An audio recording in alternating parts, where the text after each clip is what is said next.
Assalamualaikum warahmatullahi ta'ala wabarakatuh. Alhamdulillahirabbil alamin, hamdan naimin, hamdan syakirin, hamdan yuafi na'amahu wa yukafi mazidah. Allahumma sholli ala sayyidina Muhammadinil fatihi lima uhlika wal khatimi lima sabaqana siril haqqi bil haqqi wal hadi ila siratikal mustaqim wa ala alihi haqqa qadrihi wa miqdarihi al-azim, amma ba'du.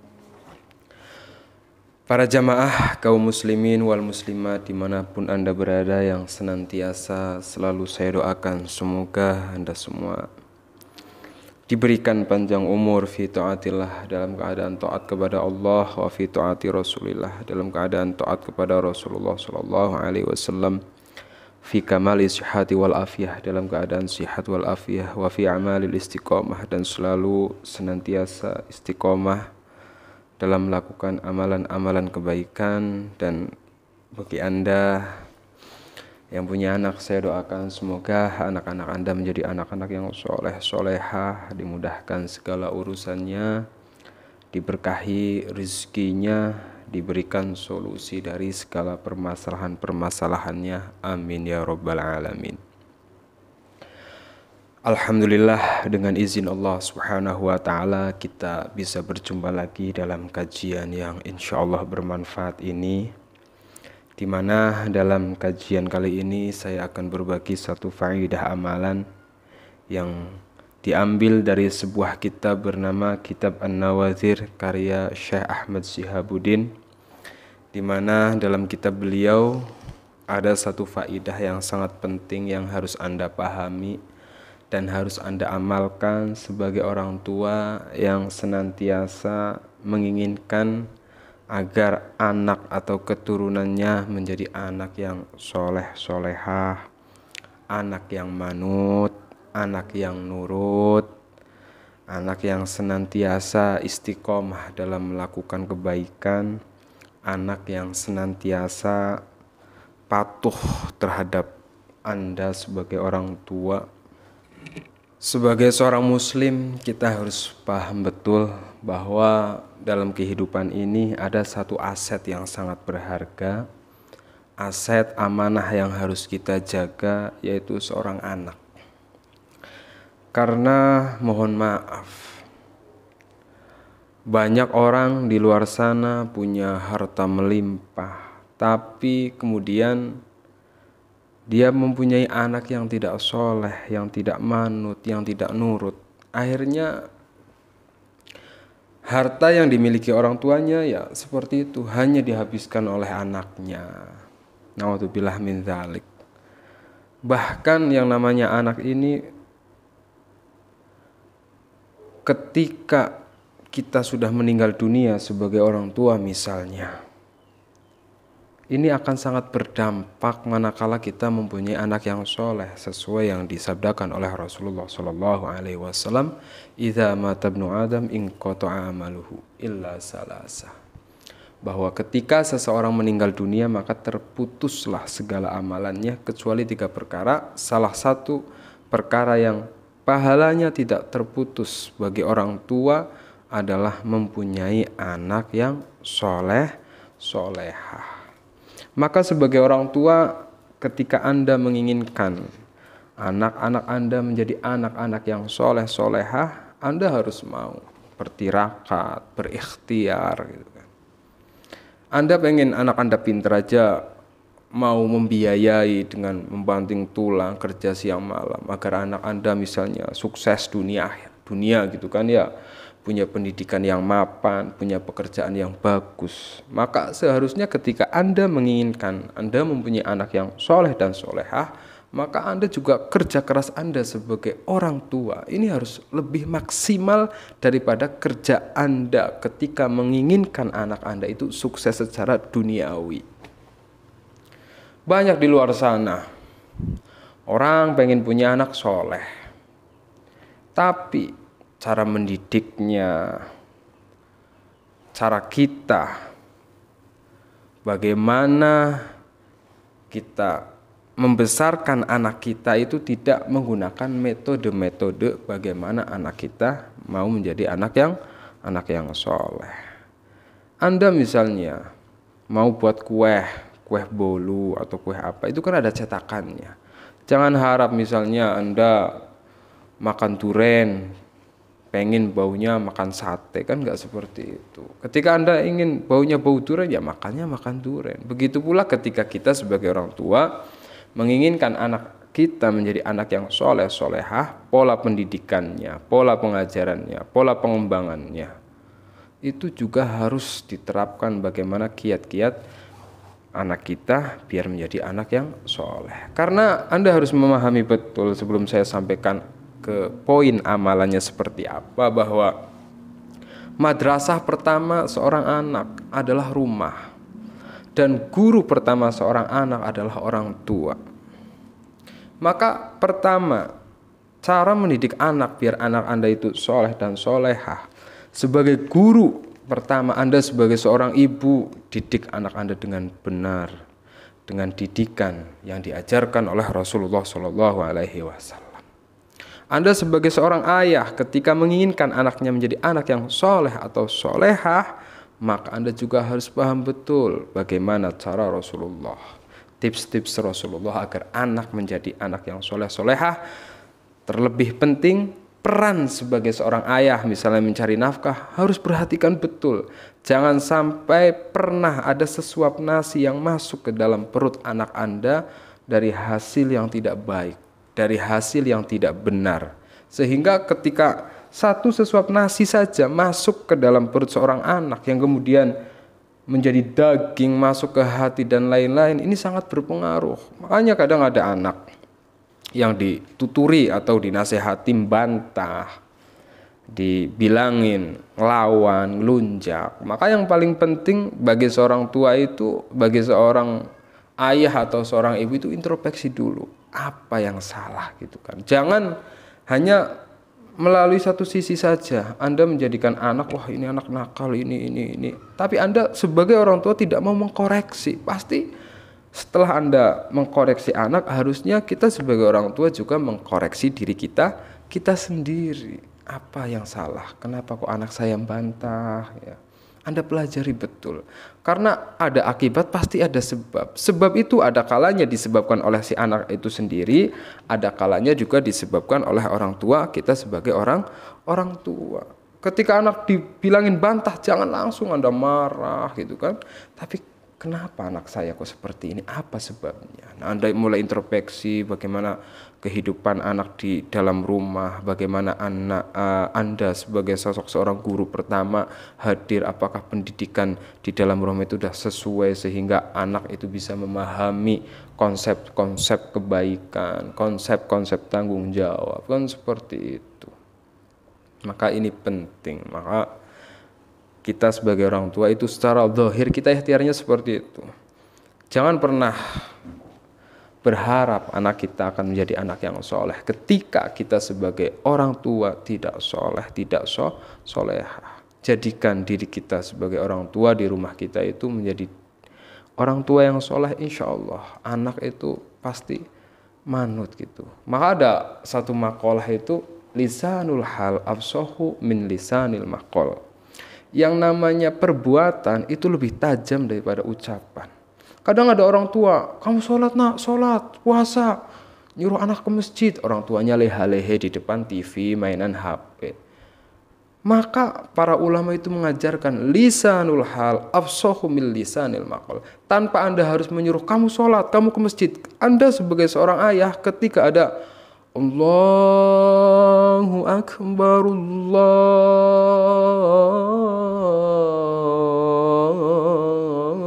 Akbar, Anda ambil sajadah, Anda tuntun anak Anda ke masjid.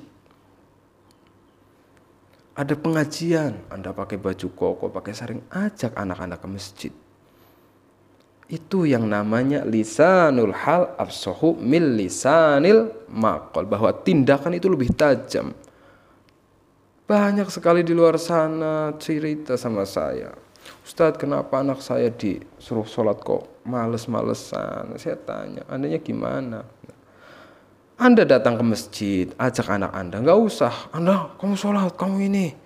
Anda tunjukkan bahwa Anda adalah orang tua yang soleh, maka sebagai seorang anak, insya Allah juga akan mengikuti Anda. Nah, itu salah satu ikhtiar. Maka dalam menciptakan atau mengharapkan keturunan kita menjadi keturunan yang soleh soleha, tadi saya sudah menyebutkan bahwa kita butuh perjuangan, kita butuh waktu, butuh kesabaran. Tidak ada yang instan. Ini kita mau mencetak seorang anak menjadi anak yang soleh, anak yang kelak akan menuntun orang tuanya ke surga, tidak ada yang instan. Baru misalnya mengamalkan, kemarin saya berbagi tentang amalan cara kirim Al-Fatihah kepada anak agar anak kita soleh.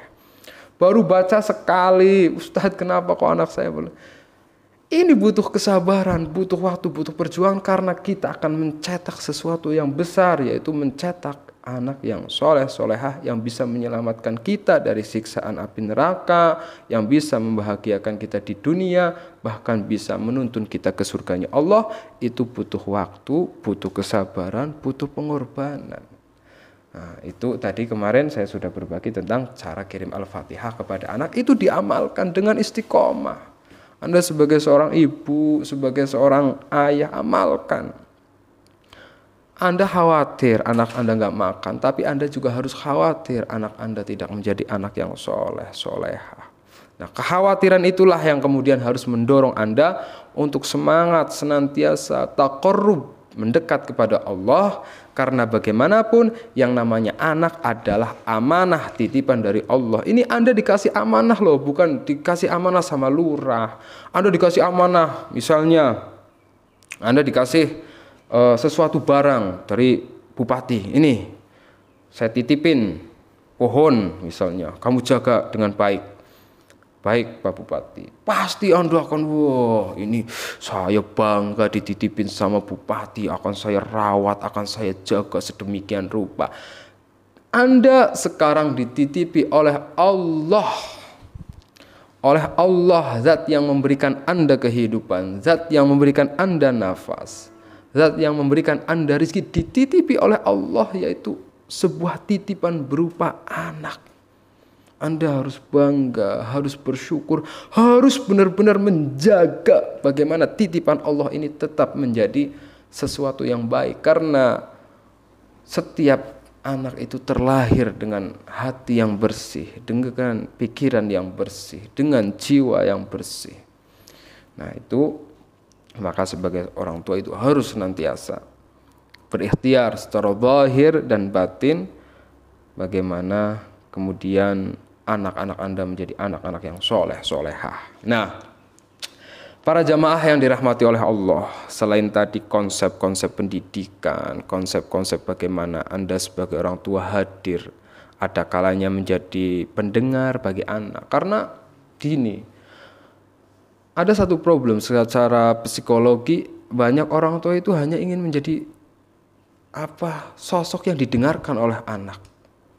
Harusnya dalam satu sisi orang tua juga harus mau mendengarkan apa yang diinginkan anak. Selama ini banyak orang tua memaksakan keinginannya, anak harus ini, anak harus itu. Sesekali anak Anda diajak bicara minal qalbi ilal qalbi, dari ke hati ke hati. Anda dengarkan apa yang diinginkan anak Anda, apa masukan anak Anda apresiasi itu. Itu bagian dari ikhtiar. Nah ini di kitab An-Nawazir yang ditulis oleh Syekh Ahmad Syihabuddin. Di sini disebutkan Bismillahirrahmanirrahim. Qala idza syaa khuluqu dzabati ahadikum aw rafiquhu aw sabiyuhu falyaqra fi udhunihi hadhil ayah. Ketika Anda mempunyai anak, ya, dibilangin bantah. Dinasehatin ngelunjak, maunya keluyuran, sholat males-malesan. Zaman sekarang mainan HP, main game, main slot, ya.